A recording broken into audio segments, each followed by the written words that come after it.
Bible Anda. Ayo, musuh Anda adalah Yesus. Yesuslah musuh Anda. Jangankan sekarang, nanti pun ketika Anda datang bersungut-sungut bersujud kepada Yesus. Yesus, ya paman, bukankah kami bernubuat pakai namamu, bermujizat pakai namamu, mengusir setan pakai namamu pula? Apa kata Yesus pada saat itu, Bung? Apa kata Yesus?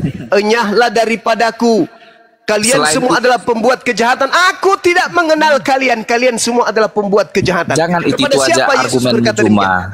Apa kejahatan Paulus sesamanya manusia?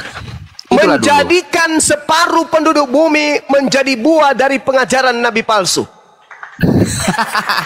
Nggak bisa kau jadikan itu. Pernahkah dia mengambil istri orang lain? Kenapa larinya ke situ, saudara? Kalau itulah itu perbuatan iblis. Sabar dulu. Pernahkah Paulus menyuruh untuk menceraikan istrinya? Sabar. Sekarang saya tanya samamu, tertulis di mana tanda-tanda itu? Sebagai pengajar nabi palsu mengambil istri orang, itu tanda-tanda di mana itu tertulis? Tunjukkan sekarang kepada aku tanya kau, apa ajaran Paulus yang menyakiti kemanusiaan? Jangan kau jadikan Paulus sebagai acuan. Jadikan Yesusnya. Saudara, jadikan Yesusnya sebagai acuan. Jangan Paulus. Saya tidak mengatakan Paulus. Saya mengatakan yang Anda harus jadikan acuan itu Yesus. Jangan Paulus. Kan saya bertanya sama saudara, kalau itu bukan Paulus dan itu bukan Kristen, tunjukkan kandidat yang lain. Tunjukkan orang Farisi nyebrang lautan, menjelajahi daratan. Tunjukkan kepada saya. Kalau bukan Paulus siapa? Apa yang mau kutunjukkan samamu? Selain Paulus. Cuma nabi palsu sekarang berkuar-kuar ke sana. Kau anggap pula aku nabi. Ayo. Satu-satu bicara. Izin dulu kalau mau bicara. Tunjukkan kepada saya. Ayo. Dia ini guru palsu. Silakan. Anda mau mengatakan saya guru palsu, silakan. Tapi Anda harus menerangkan kepada penduduk Indonesia.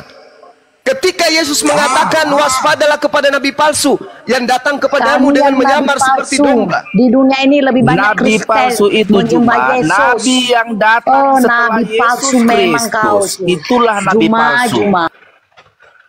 Buah dari nabi palsu itu apa? Oke. Sekarang di mana kejahatan Paulus? Jangan kasih itu aja argumenmu. Saya tidak butuh kejahatan Paulus. Yang saya butuhkan sekarang ini adalah, kenapa kau bilang dia jadi penjahat? Oke, buah dari nabi palsu itu apa saja? Menurut Yesus, satu. Yesus sendiri datang kepada Paulus mengalami kelihatannya Yesus. Dengar baik-baik. Saya ulang lagi. Menurut Yesus, buah dari nabi palsu itu adalah satu. Apa? Nggak ngerti kau Alkitab Juma. Itu kan. Inilah yang dikatakan Al-Quran. Inna kaidah syaitan kana daif. Sesungguhnya tipu daya iblis itu lemah. Yang membuatnya kuat adalah saudaranya, yaitu orang-orang kafir. Saya membawa data, Bung. Matius 15. Jelas itu, Matius 7. Saya bawa data. Matius 7 nomor 15, saya bawa data. Apa dibilang sebenarnya? Apa katanya Matius 7? Waspadalah kepada nabi-nabi palsu yang datang kepadamu dan yang menyamar seperti domba. Dari buahnya kau bisa melihat dia. Apa buahnya? Memanggil aku Tuhan, bermujizat pakai namaku, bernubuat pakai namaku, mengusir setan pakai namaku. Pertanyaan saya, Bung, buah dari nabi palsu ini di mana? Di Islam atau di Kristen? Oh, itu jangan asih itu aja. Kapan Paulus menginginkan istri orang lain?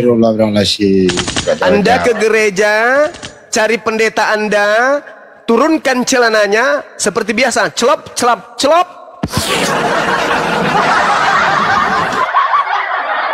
Saya berharap ada dari saudara Kristen, utamanya pendeta dan pastor, silakan naik ke sini. Wa makaru wa makarallah, wallahu khairul makirin. Al-Quran saya mengatakan itu. Silakan Bang Andi. Betul. Mau tahu nggak apa buah yang paling signifikan ajaran Paulus itu adalah merusak akal manusia. Itu. Kenapa demikian? Udah tahu manusia dikatakan Tuhan. Itu ada nggak dalilnya itu Bang Andi? Saya butuh dalil. Ada dalilnya. Yesus kan menyuruh memakai akal budimu dipakai kan begitu. Nah, sedangkan Kristen yang tadi ini tidak pakai akal, iman buta. Manusia dikatakan Tuhan. 2 Korintus 10 nomor 5. Ya. Aku mematahkan, aku membinasakan setiap pemikiran manusia dan merumbuhkan kubu ketinggian pengetahuan Tuhan. Aku membinasakan setiap pemikiran manusia. Aku membinasakan setiap pemikiran manusia. Aku membinasakan setiap pemikiran manusia dan merubuhkan semua kubu ketinggian pengetahuan Tuhan. Kata siapa? Kata Paulus. Di mana tertulis, teman-teman?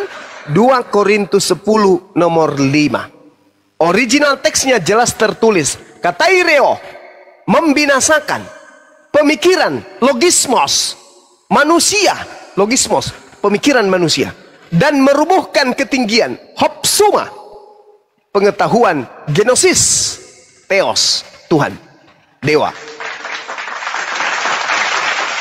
Tuh, dan kata Paulus, aismalotiso, menawan atau menahan neoma pemikiran manusia dan menaklukkannya, menundukkannya kepada Yesus. Tegur saya kalau saya salah, kawan-kawan. 2 Korintus 10 nomor 5. Akal dimatikan, pemikiran dimatikan, ilmu pengetahuan dikebiri. Ya, itu dalam untuk menggiring manusia tunduk kepada Kristus. Kristus yang mana? Kristus yang adalah iblis. Itu dalil. Saya ulang, 2 Korintus 10 nomor 5. 2 Korintus 10 nomor 5. Kami membinasakan pikiran manusia dan mematahkan logisme. Apa itu? Pemikiran, kekuatan, ilmu manusia, dan merubuhkan ketinggian hopsoma pengetahuan genosis. Jadi pengetahuan, pemikiran, kecerdasan, kepintaran manusia dipatahkan dan dibinasakan oleh Paulus. Sehingga apa yang terjadi? Dogma, doktrin. Karena otak sudah tidak berfungsi, akal tidak sudah dipakai. Yang ada, siapa yang berkata Yesus adalah Tuhan, maka dia akan diselamatkan. Roma 10 nomor 9.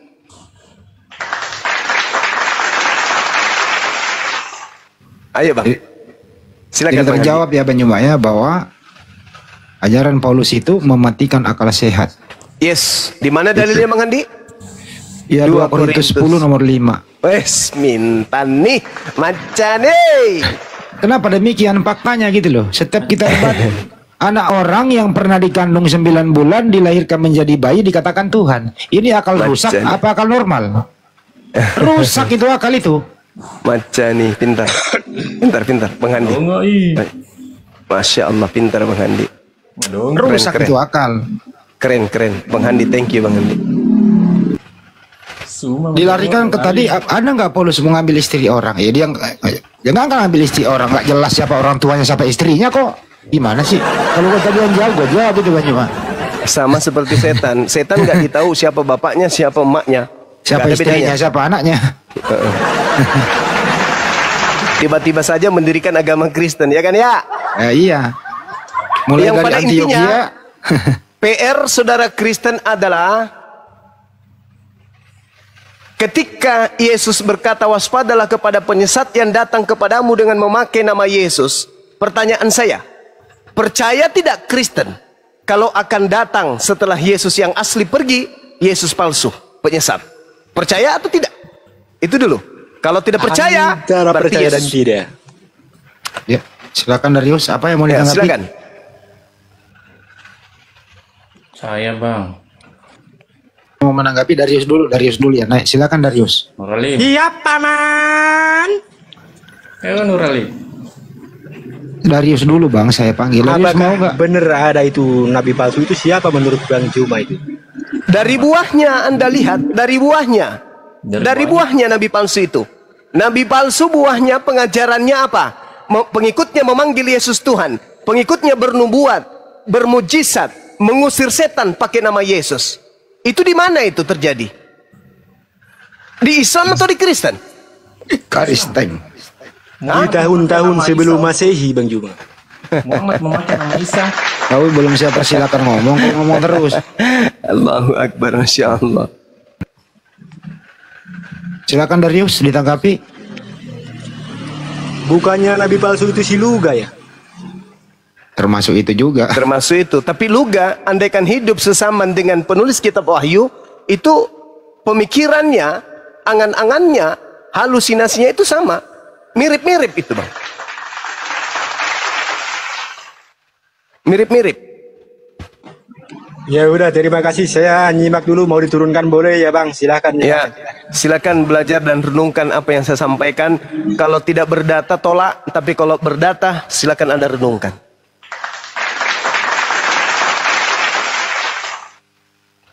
Ya, Bang Darius Kristen ya, Bang Darius ini. Kristen lah. Bang Darius monitor Kristen Anda? Kristen. Kafir. Waduh. Semi kafir. Ya udah iklan dulu lah, Kaisar Jenta, iklan. Aduh mantap sekali ini, segar sekali kopi yang ku minum ini. Bang Handi. Lanjut. Prof ya. Ya teman-teman ya, sekali lagi yang mau naik boleh, ada sekitar 3 slot ini. Saudara-saudara Kristen ya, untuk penyembah plastik Indomie yang menuhankan lanceng ceba. Kalau cuma doktrin dan dogma, Tuhan dikonsep menjelma jadi manusia, lalu reinkarnasi teofani seperti amuba, mending kau tuhankan saja si Kribo Saibaba. Ingat, dari nenek moyangku pinter pakai celana legging sampai nenekku pinter naik sepatu roda, dan sekarang sudah menjadi top global pro player Mobile Legend. Tidak akan ada ditemukan satu data dalil di Bible Oten Tuhan jadi manusia dan manusia jadi Tuhan, seperti Satria Baja Hitam ataupun Ultraman. Bahkan teman-teman ya,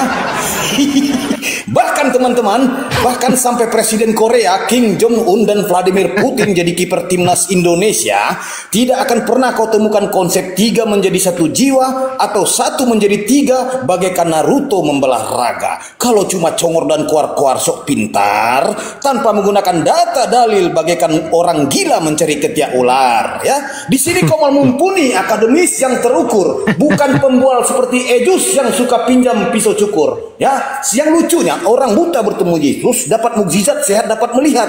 Tapi kocak lucunya ya, Om Ulus ketemu Yesus matanya buta hampir sekarat. Segala firman dan data Gurunda Zuma sudah bacakan, tapi Anda masih saja memutarbalikan. Satu pertanyaan yang ditanyakan, tapi 11 jawaban yang kau lontarkan. Itu pun salah semua. Gurunda Zuma akademis Islam mendunia, Profesor Arbiansa Master of Data, no handi no party, pakar jebakan Sparta. Silakan hadapi sampai kau berak celana. Stay tune.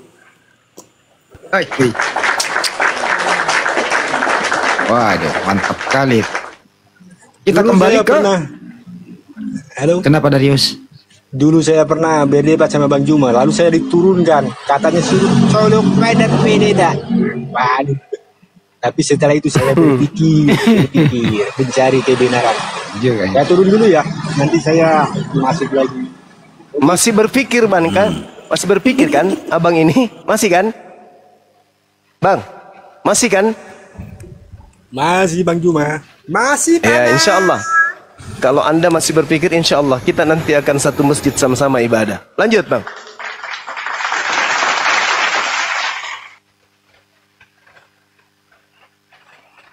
Tapi sebelum saya masjid bersihin badan dulu, jangan pakai sepatu.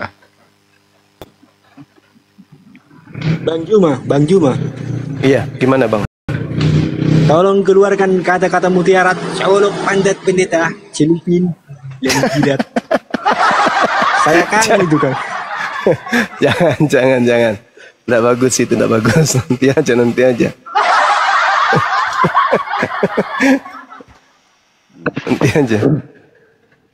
Assalamualaikum. Waalaikumsalam. Salam. Salam sehat dari Lombok, NTB.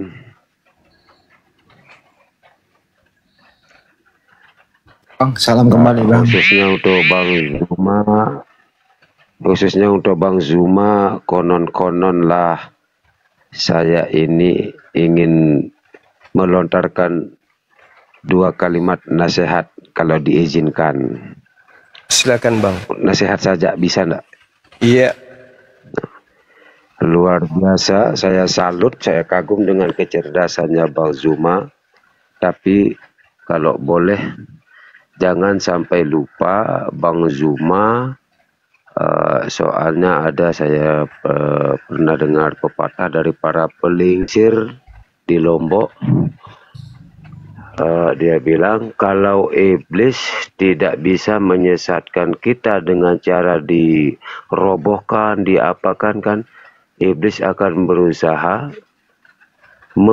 menjunjung tinggi kita supaya kita yang merasa lebih hebat, lebih pintar atau lebih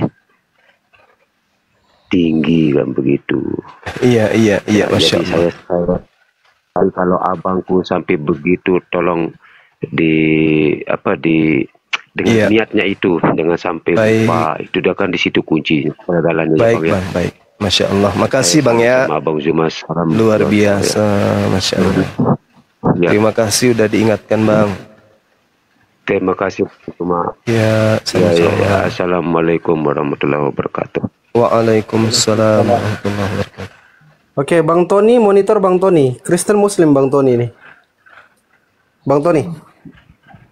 Bang Tony monitor. Oke. Kita percepat ya teman-teman. Soalnya kita lihat juga waktu sekarang.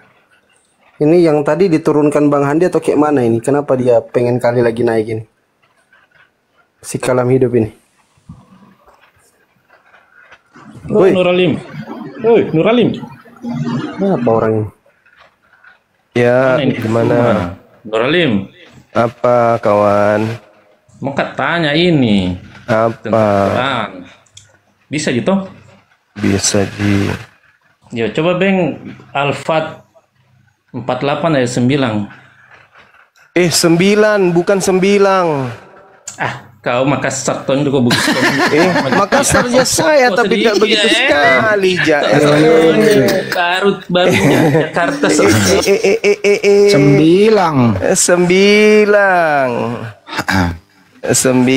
Badiki. Apa nak manjo? Bang Juma. Pergi berdua pulang berenang. Disunat itu sakit tidak ya? Enggak. Saya takut diukir gitu. Kenapa? Takut diukir katanya. Takut diukir. Kok diukir? Enggak lah. Sekarang itu kan ada alat yang laser. Jadi disuntik dulu Bang, disuntik entah 3 kali seret sedikit disuntik seret cabut, suntik lagi di samping seret cabut seret.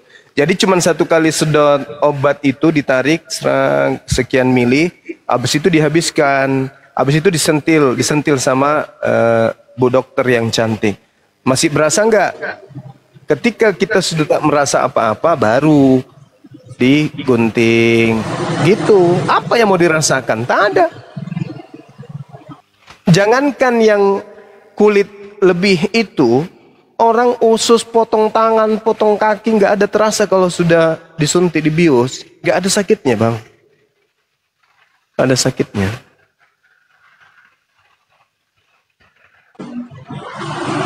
Mau lebih aman dari Yus, bagusnya itu dibawa ke bengkel di Laskarbit. Nah itu yang parah itu. Habis lah. Jadi makhluk tanpa kepala nanti. Terus kenapa sih kamu masih mau menuhankan anak orang? Kenapa? Enggak lah Bang, saya menyembah Sang Pencipta. Cuman dengan nama Yesus gitu. Gimana ceritanya Darius? Jadi perumpamannya begini ya. Saya berdoa tidak bakal sampai tanpa nama Yesus gitu. Berarti kau menganggap Yesus mengantar doamu? Ya iya begitu. Jadi lu pikir Yesus cuma kelar doa apa? Kenapa nggak langsung aja? Ya nanti belajar dulu lah. Makanya saya sering-sering tanya. Tadi tanya sama siapa itu Ustadz Tata 01. Saya tanya tentang pencabut nyawa siapa. Saya terputus jaringan. Padahal belum habis pertanyaan saya. Siapa yang mencabut nyawa manusia dalam Islam? Malaikat. Iya kan ada namanya itu siapa? Nama malaikatnya kan ada namanya itu. Israel namanya. Nah, terus yang mencabut nyawa Israel siapa itu? Dia pencabut nyawa? Belum lah waktunya. Nanti suatu waktu ya Allah sendiri yang menyelesaikan semua. Dia masih bertugas. Penjelasannya dia sendiri kata Ustadz tadi. Gimana yang benar yang mana? Israel yang mencabut nyawamu nanti. Yang mencabut nyawa Israel sendiri. Ya belum, orang dia masih bertugas.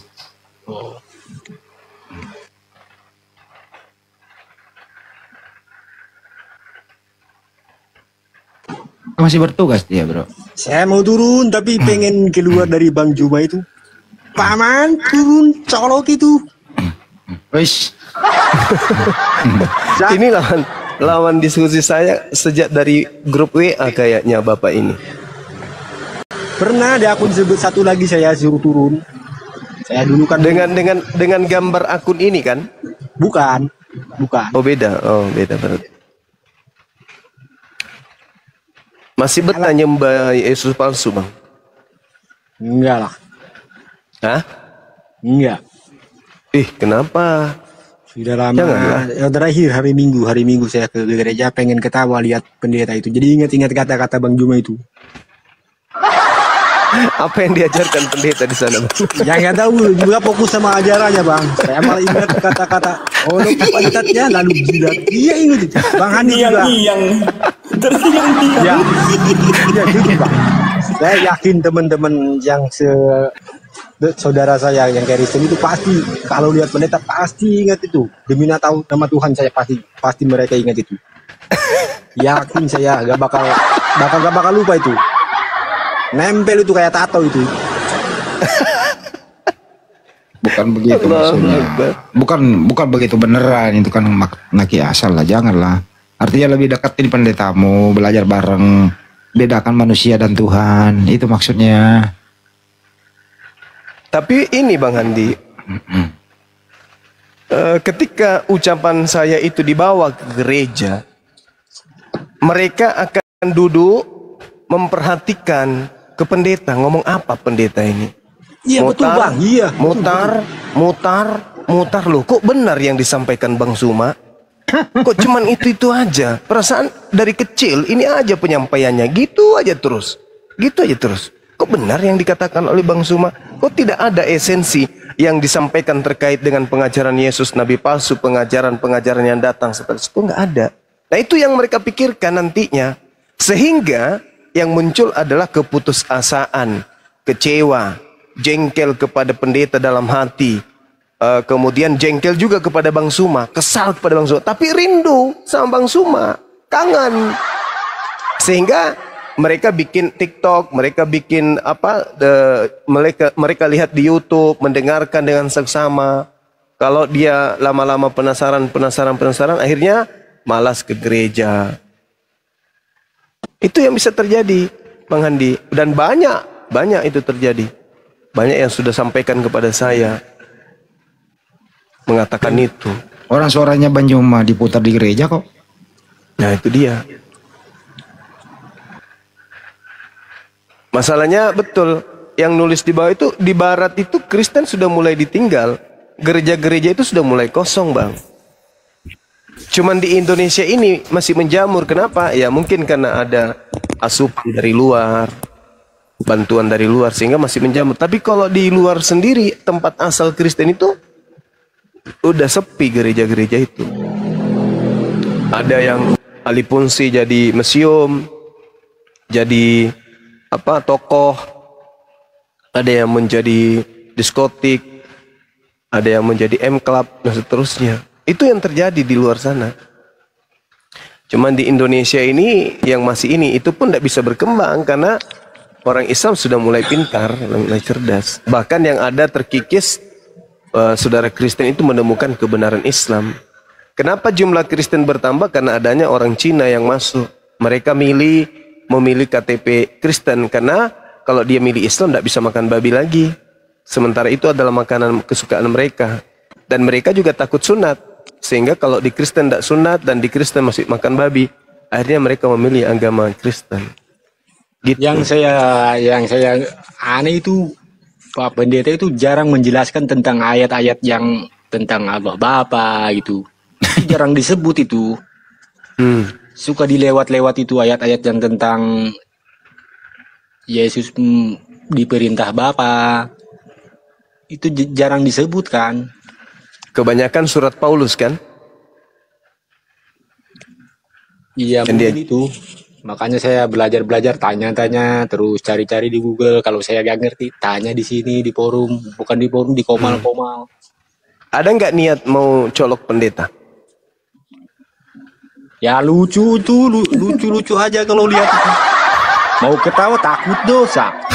Mau dicolok beneran takut digampar.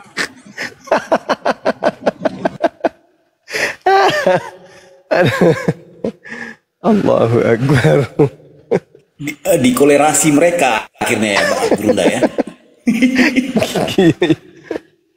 Allahu Akbar. Lucu juga dari sini.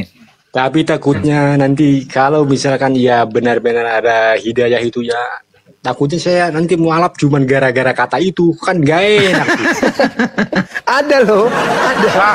Masa iya? Bang J, yang namanya Bang J itu mualaf gara-gara kata-kata itu. Bang J. Ada. Dari itu ya. Dia sakit, pasti sakit hati pasti dia tuh. Awalnya. Iya, sama saya juga sakit tuh. Tapi begitu ke pendeta lihat di gereja, oh benarlah kata Bang Suma ini gini-gini aja yang terus yang disampaikannya nih Bapak ini.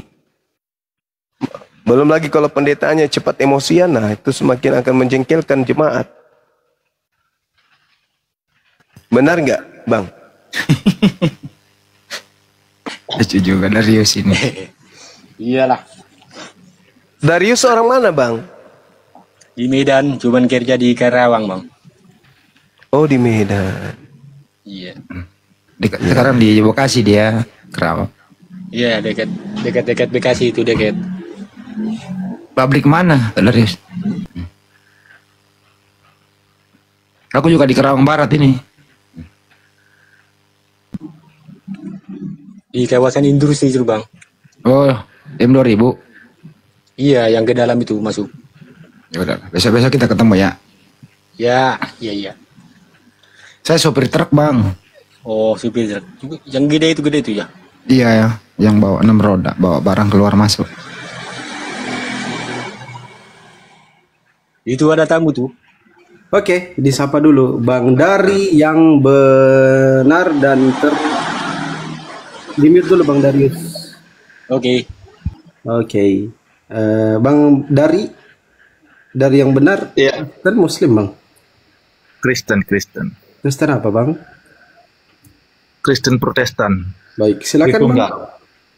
Oke. Kristen salah sembah Bang. Betul? Oh, kenapa gitu Bang? Kenapa Kristen salah sembah? Silakan dijelaskan Bang. Silakan. Ya, saya mau dengar dulu narasi Anda Bang. Ya, lanjut. Iya. Narasi ini diawali dengan pernyataan Yesus yang berkata, waspadalah kepada penyesat yang datang kepadamu dengan memakai namaku dan berkata akulah Mesias. Apakah saudara percaya ucapan Yesus ini bahwa setelah Yesus pergi, muncul penyesat mengaku Yesus dan berkata dirinya sebagai Mesias? Apakah saudara percaya? Ya, percaya Bang. Banyak Mesias yang palsu yang disampaikan orang-orang lain Bang. Jadi ketika pendeta-pendeta itu pun menyampaikan itu, ya mereka itu menyampaikan Mesias yang asli gitu Bang. Jadi kita itu, jadi macam saya ini Bang ya. Jadi macam saya ini sebagai orang Kristen lah. Ya, yang disampaikan oleh pendeta itu ya benar, ya mereka menyampaikan hal yang benar gitu. Karena begini, ketika dia menyampaikan hal yang tidak benar itu, ya kami tahu, wah ini pendeta nggak benar ini. Bukan, maksud saya gini, adanya oknum yang datang mengaku Yesus. Kan Yesus berkata dalam Lukas 21 nomor 8, waspadalah kepada penyesat yang datang kepadamu dengan memakai nama Yesus dan berkata, akulah Yesus. Waktunya sudah dekat, jangan kamu percaya. Oh, kalau ada mengatakan akulah Yesus itu udah kami bunuh itu, Bang. Yang datang kepada Paulus mengaku sebagai apa? Yang datang kepada Paulus, maksudnya datang Paulus gimana itu? Yang mendatangi Paulus ketika Paulus ada di jalan menuju ke Damsik itu mengaku siapa, Bang? Ya, itu Yesus Kristus, Bang, melalui cahaya, Bang. Melalui cahaya. Ini yang perlu kita uji. Ini yang perlu kita uji. Berarti sudah ada kandidat satu. Adanya makhluk yang datang mengaku Yesus kepada Paulus. Sekarang tinggal kita uji. Apakah itu Yesus asli atau itulah Yesus palsu? Bagaimana cara mengujinya? Sederhana. Yesus yang asli adalah manusia. Yesus yang datang kepada Paulus bukan manusia. Di mana Paulus mengaku yang datang kepadanya bukan manusia? Galatia 1 nomor 12. Aku menerima Injil bukan dari manusia, tapi dari pernyataan makhluk yang mengaku Kristus Yesus. Berarti udah terpenuhi kan? Penyesat itu bukan manusia. Yesus mengatakan dirinya manusia. Maria mengatakan anaknya manusia. Yohanes Pembaptis mengatakan sepupunya manusia. Murid-murid Yesus mengatakan gurunya adalah manusia. Elizabeth mengatakan ponakannya adalah manusia. Begitupun Zakaria. Dan Yesus sendiri mengakui dirinya adalah manusia. Bahkan malaikat juga mengakui Yesus itu adalah manusia. Tapi Paulus menerima ajaran Kristen bukan dari Yesus yang adalah manusia, tapi dari makhluk yang ngaku Yesus. Sedangkan Yesus yang manusia berkata, waspadalah kepada penyesat yang datang kepadamu dengan memakai nama Yesus. Tergenapi. Ada oknum datang mengaku Yesus, datang kepada Paulus, dan kata Yesus dalam Matius 24 nomor 5, Mesias palsu, Yesus palsu akan menyesatkan banyak orang. Pengikut Paulus banyak nggak? Banyak, 2 miliar lebih. Tergenapi nggak? Tergenapi. Kalau Anda mengatakan itu bukan Yesus palsu, oke. Silakan Anda tunjukkan kepada saya mana Yesus palsu itu dan mana orang yang disesatkannya yang banyak itu. Silakan.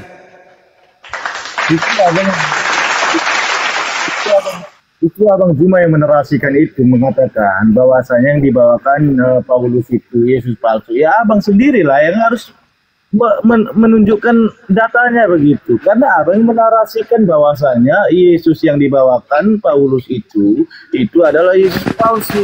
Bukannya saya begitu loh Bang. Bagaimana Abang ini? Harusnya Abang komitmen dengan apa yang Abang katakan. Saya mengatakan yang datang kepada Paulus itulah Yesus palsu itu.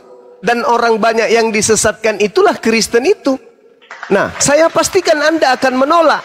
Ketika Anda menolak, maka tugas Anda menunjukkan. Kalau bukan kepada Paulus, lalu kepada siapa Yesus palsu itu menyatakan diri, dan apa dan mana pengikut-pengikutnya yang banyak itu, yang menurut Yesus. Saya mengatakan Kristen. Orang banyak yang disesatkan Yesus palsu itu Kristen. Yesus palsu itulah yang datang kepada Paulus. Itu saya yang mengatakannya. Kalau Anda menolak itu, tugas Anda menunjukkan penyesat mengaku Yesus itu kepada siapa dan siapa aja korbannya yang banyak itu. Ada? Silakan tunjukkan. Kalau saya tidak ragu sedikit pun. Yesus palsunya yang Anda sembah. Pengikut Yesus palsu adalah agama Anda Kristen. Karena Yesus yang asli mengaku, aku diutus hanya kepada domba yang hilang dari umat Israel. Anda bukan umat Israel. Yesus yang datang kepada Anda bukan Yesus yang untuk orang Israel. Tetapi Yesus yang datang kepada Anda adalah Yesus yang mengatakan, kepadaku telah diberikan kuasa baik di langit maupun di bumi. Sedangkan Yesus yang asli mengatakan, aku tidak dapat berbuat apa-apa dari diriku sendiri. Beda. Beda itu. Kepadaku. Silakan. Ketika abang mengatakan hal seperti itu, bang, abang kecantol juga dengan ayat Al-Quran abang. Nah, tertulis di surah Al-Amal nomor 91, aku diperintahkan Tuhan di negeri Mekah. Itu kan di situ ada kata Muhammad di situ. Nah, tak ada hubungannya. Juga tak ada hubungannya. Abang begitu. Kalau abang bilang hanya diperintahkan untuk bangsa Israel, Bani Israel. Tidak ada hubungannya itu, bang. Gitu loh, bang. Nggak ada hubungannya itu, saudara. Nggak ada hubungannya. Ini kita berbicara mengenai pernyataan Yesusnya. Tak ada hubungannya dengan itu. Yesus berkata, akan datang Yesus palsu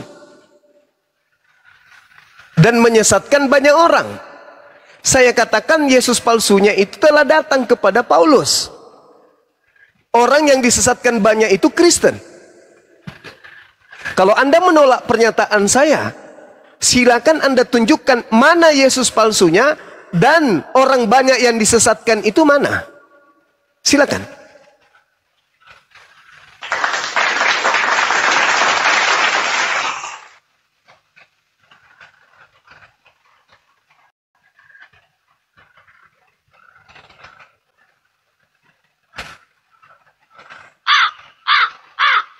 Ulangin ada.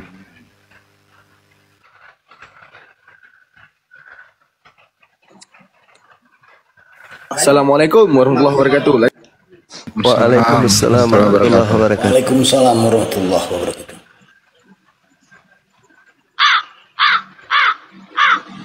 Anak pingsan ini anak ini. Halo, sebelum saya keluar saya mau bertanya satu kali lagi ya. Boleh, silakan. Ya. Jelaskan itu, abang kan paham Bible itu. Jelaskan tentang Barnabas, Injil Barnabas. Iya. Jadi kalau kita berbicara mengenai Injil Barnabas, saya rasa kita akan melakukan pendekatan terhadap pengajaran yang muncul di Bible itu sendiri. Siapa yang kemudian memanggil Paulus untuk datang ke Antioquia?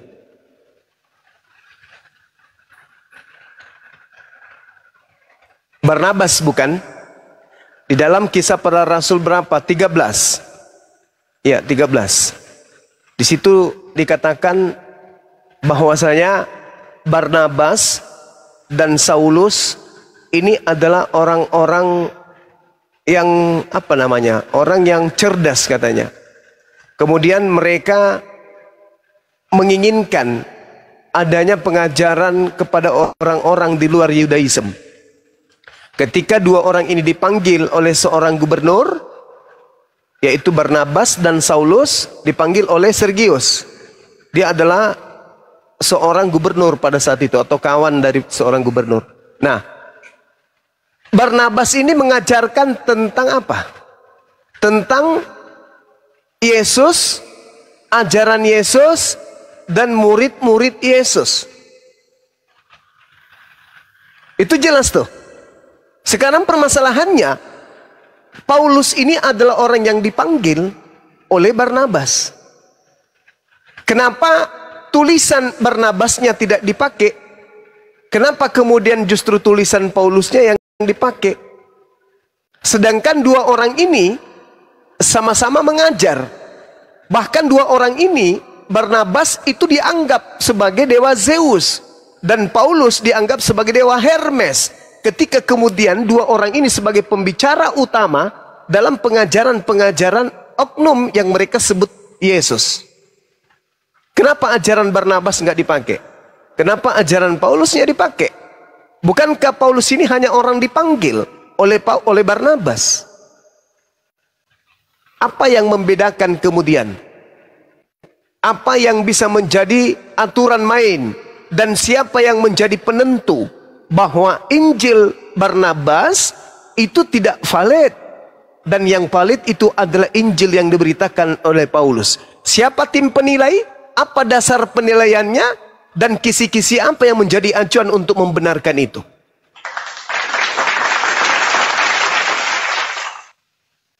Kira-kira. Itu dari tahun penulisannya begitu, Bang. Tahun penulisan. Ya, betul. Oke. Barnabas itu menurut saudara dituliskan kapan? Kalau Injil Barnabas itu dia ditulis 600 tahun setelah kematian Yesus. Kata siapa? Kalau Injil sinoptik itu dia ditulis 30 sampai 40 tahun setelah kematian Yesus begitu. Jadi data yang lebih valid itu ya naskah yang ditulis lebih dekat waktunya setelah kematian Yesus begitu. Nah, sekarang begini, Bang. Barnabas ketika bersama dengan Paulus itu materi pengajarannya apa? Kalau itu saya kurang paham, mungkin. Nah, itu dia. Pertanyaannya itu di situ. Itu dia yang perlu menjadi perhatian.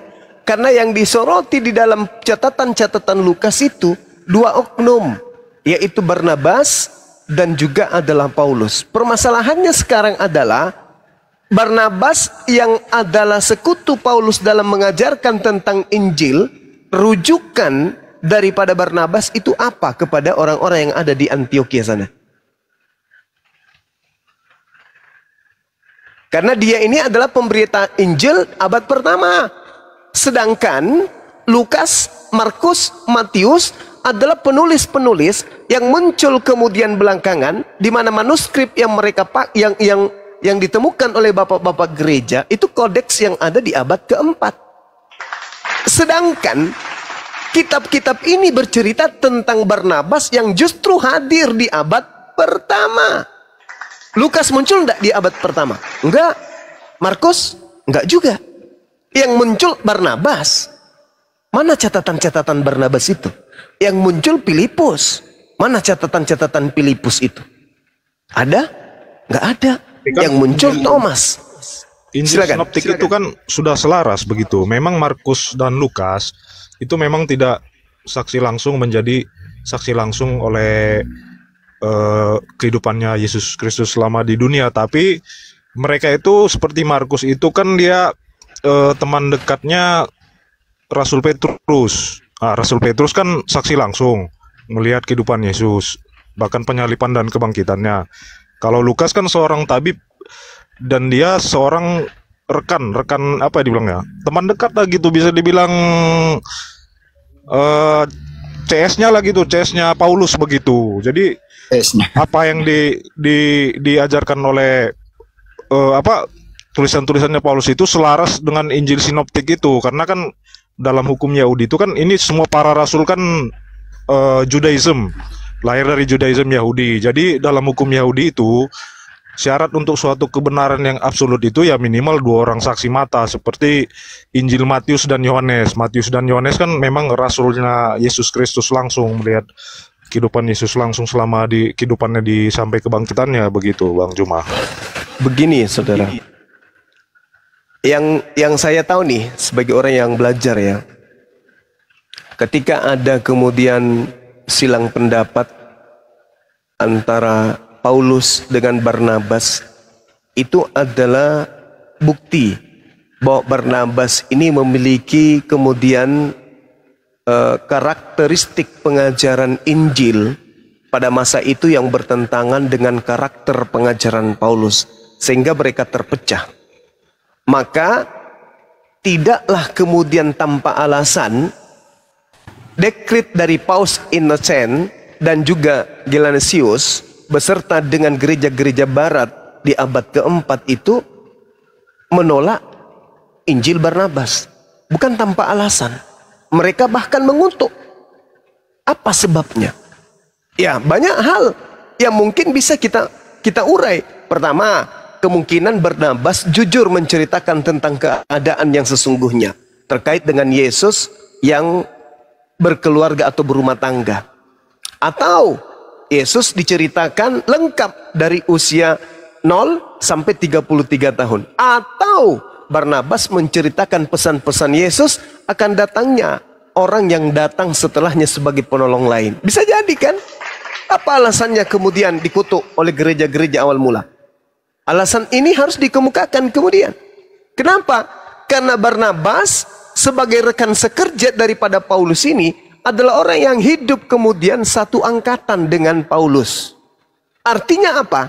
Paulus dan Barnabas memiliki dua mata rantai pengajaran. Nah, mana ajaran Paulus?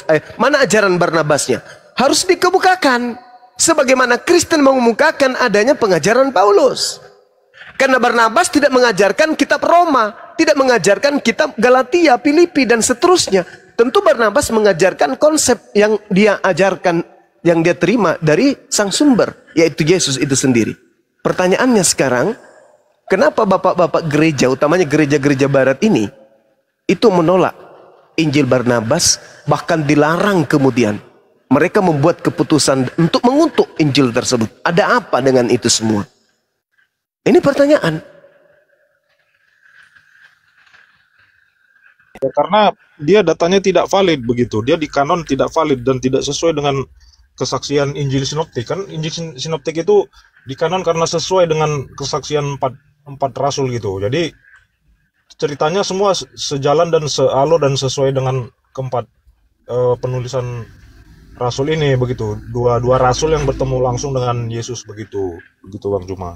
Nah, kalau untuk yang mengenai perjumpaan Paulus dengan Tuhan Yesus yang berupa cahaya, di kisah para rasul kan sudah dijelaskan oleh Lukas, rekan temannya Paulus, di kisah para rasul 22 ayat 6 sampai 11, dia kan sudah menjelaskan karena dia di situ memang bersama Paulus dan yang lainnya mendengarkan suara itu begitu. Tapi waktu di perjalanan mereka melihat cahaya, Paulus melihat cahaya, memang mereka agak samar mendengar suara itu.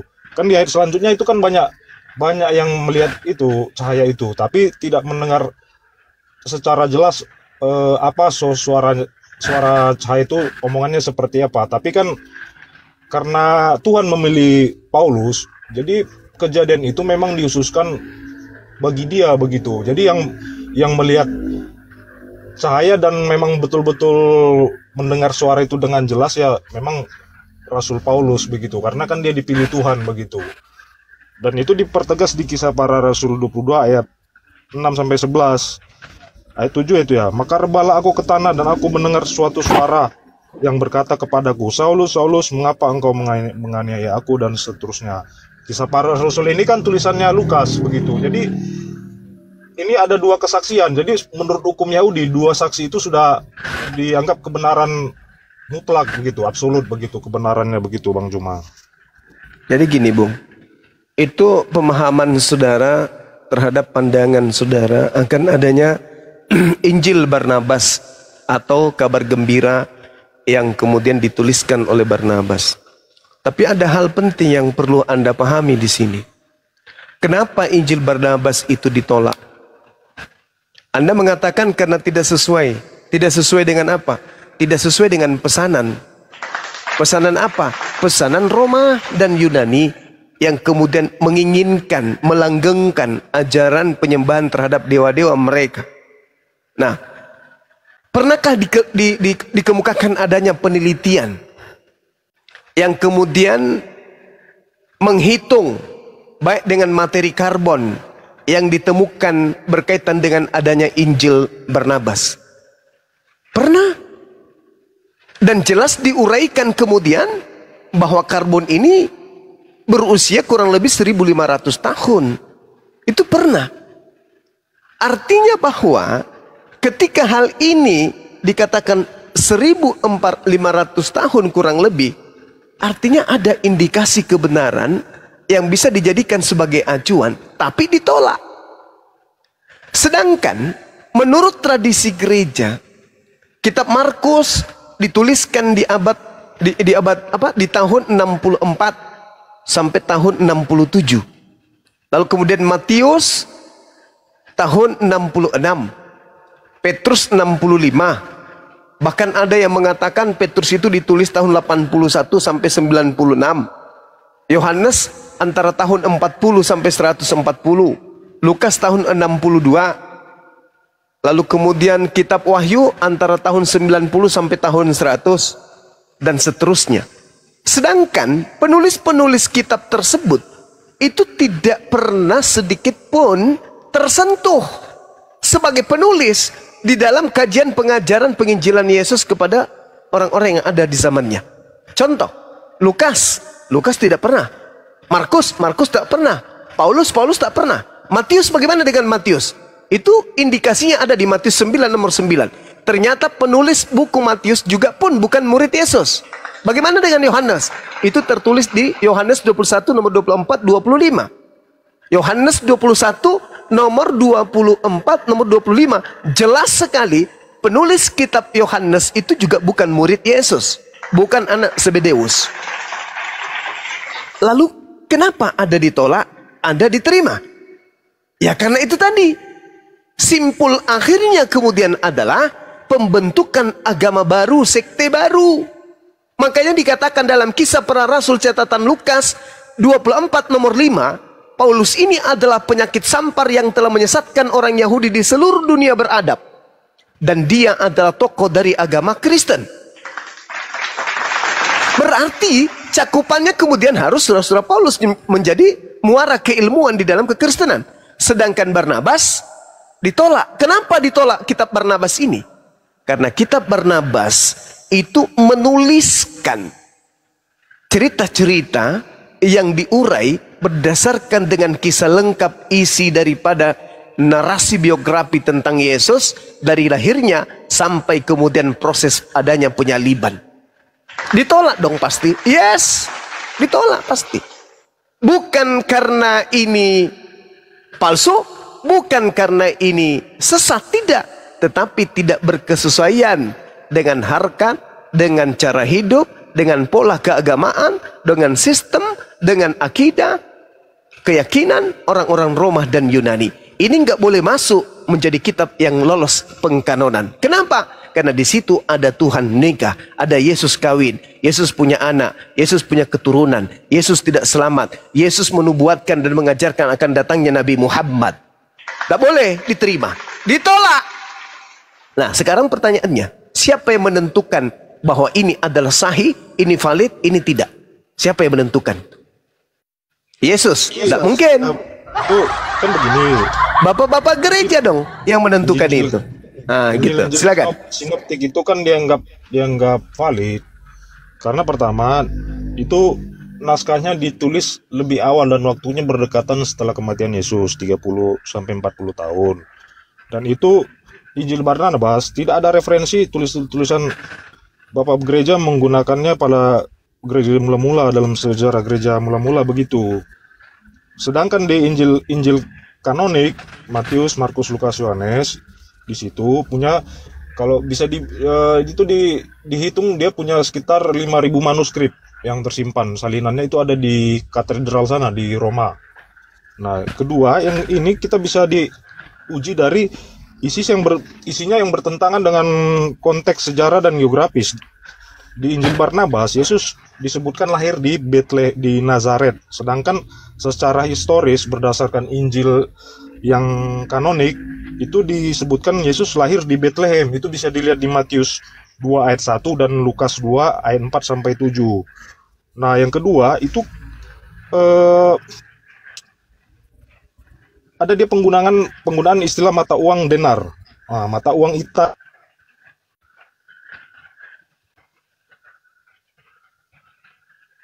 pada abad di Timur Tengah begitu. Dan kemudian bisa diuji dari gaya dan bahasa begitu. Injil Barnabas itu ditulis dalam bahasa Itali dan Spanyol, bukan ditulis dalam bahasa Yunani atau Aram yang digunakan di Palestina pada abad pertama.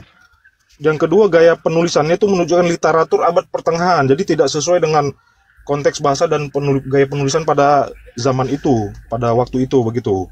Dan selanjutnya bisa diuji dari kontradiksi dalam Alkitab di 4 Injil kanonik ini. Nah, kalau di Injil Barnabas disebutkan bahwa Yesus itu bukan Mesias begitu. Sedangkan dalam Alkitab Yesus mengaku bahwa dia adalah Mesias. Di Injil Barnabas Yesus tidak mengaku dia adalah Mesias begitu. Di Injil Barnabas memang disebutkan Muhammad sebagai nabi yang akan datang, tetapi di dalam perjanjian lama tidak ada satupun nubuat tentang Nabi Muhammad yang akan datang begitu. Bisa dilihat dari Injil Yohanes 14 ayat 16 begitu. Itu yang bisa kita melihatnya sebagai Roh Kudus yang dijanjikan oleh Tuhan Yesus kepada manusia. Nah, dan berikutnya bisa ditinjau dan dikaji dari penolakan dari gereja, bapak-bapak gereja dan gereja-gereja mula-mula, gereja Katolik Ortodok begitu. Jadi itu ditinjaunya karena kurangnya manuskrip. Jadi manuskripnya itu tidak lengkap, jadi tidak valid begitu. Dan istilahnya bertentangan dengan Injil-Injil yang sudah dikanon dari 4 Injil sinoptik ini yang sudah dikanon gitu. Jadi dari kita jika ditinjau dari ilmiah begitu, dari para ilmuwan dan sejarawan, baik dari sumber kekristenan dan di luar dari sumber di luar sumber kekristenan, itu menyebutkan bahwa Injil Barnabas kesimpulannya itu tidak valid karena tidak ada bukti historis dari era gereja pertama mula-mula, karena tidak ada referensi dari bapak-bapak gereja. Kedua, itu terdapat inkonsistensi. Jadi tidak sejalan dan tidak konsisten mengenai fakta-fakta sejarah, geografis dan budaya pada zaman itu, karena dari gaya penulisannya yang menuliskan menggunakan gaya bahasa Itali dan Spanyol begitu. Ketiga, ini bisa diindikasi karena ada pengaruh tulisan dari kaum Gnostik. Kaum Gnostik ini mengaku bahwa Yesus itu bukan Tuhan. Jadi ada sedikit pengaruh di situ yang dimana diindikasi untuk bisa dibilang ya untuk meng-create sebuah keyakinan baru, ya bisa dibilang agama Islam lah begitu. Dan berikutnya konteks penulisan itu tadi, bahasa dan gaya penulisan di abad pertengahan tidak sesuai dan tidak sejalan jika dikaji dari sisi konteks historis pada zaman itu begitu. Jadi begitu, makanya tidak dianggap valid dan dianggap sebagai apokrifa karena dari waktu penulisannya begitu, Bang Juma. Waktu penulisannya itu dia jauh setelah kematian Yesus, 600 tahun setelah kematian Yesus baru muncul Injil itu, begitu Bang Juma. Oke. Saya mau tanya pada saudara nih. Anda tahu tidak yang menurunkan jenazah Yesus, oknum yang dianggap Yesus dari salib?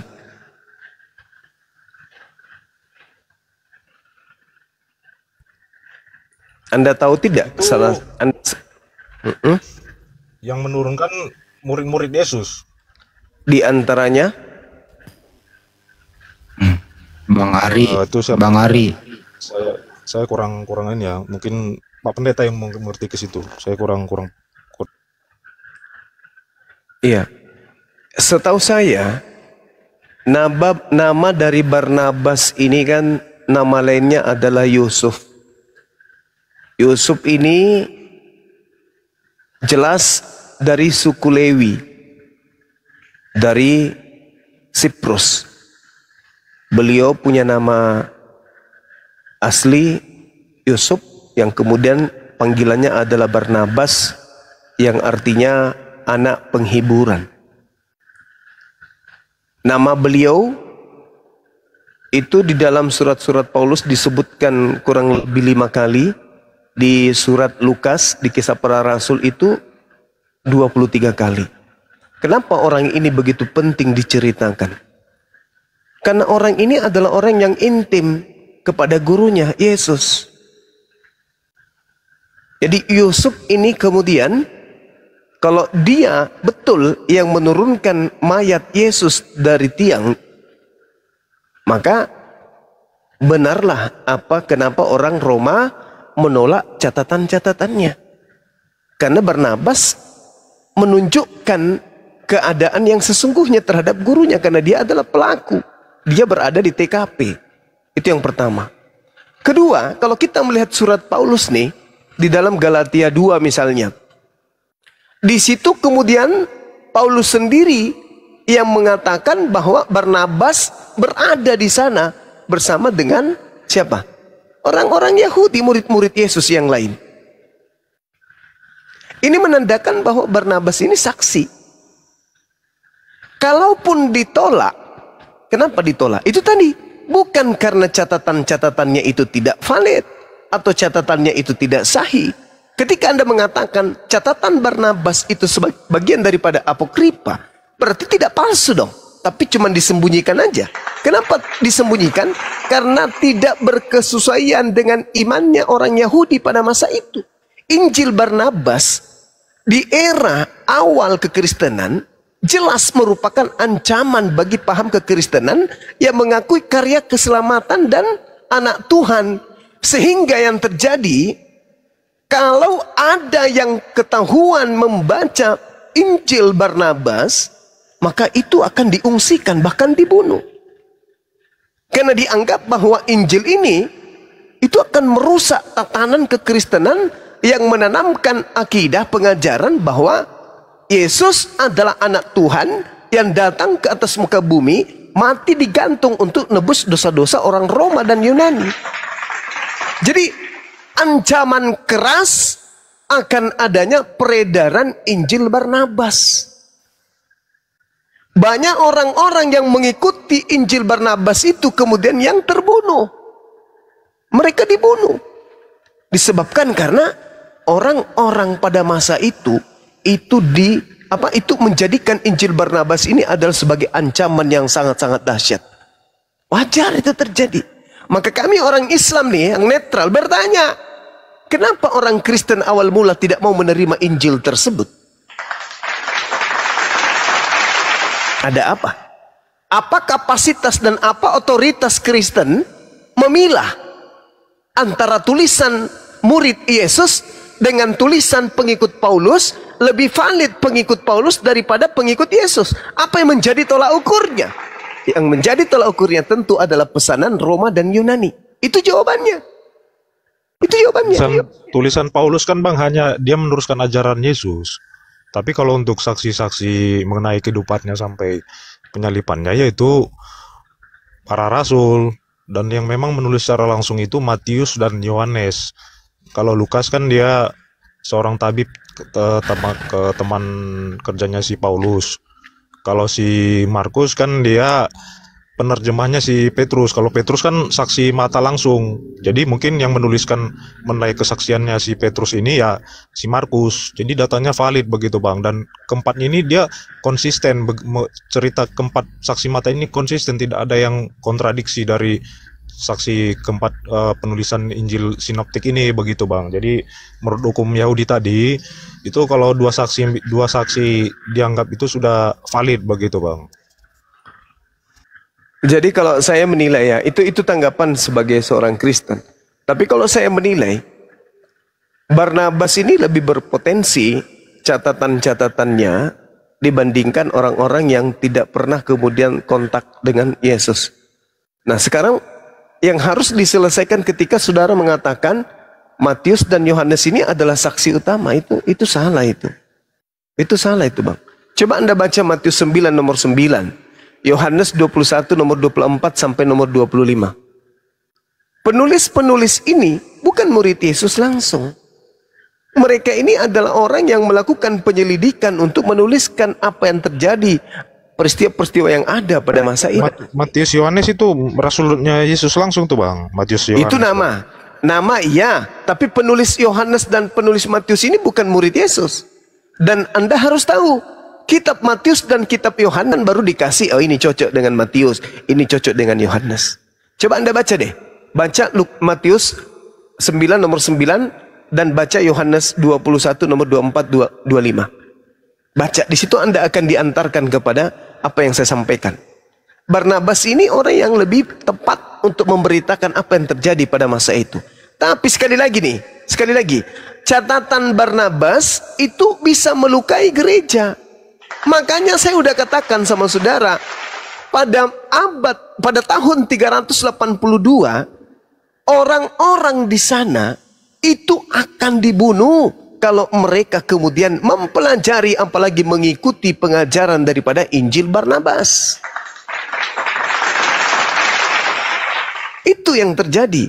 Terlepas Anda menolak itu, keadaan yang menyebabkan Anda harus paham bahwa Injil Barnabas ditolak karena tidak sesuai dengan konsep kepercayaan Romawi dan Yunani. Itu aja.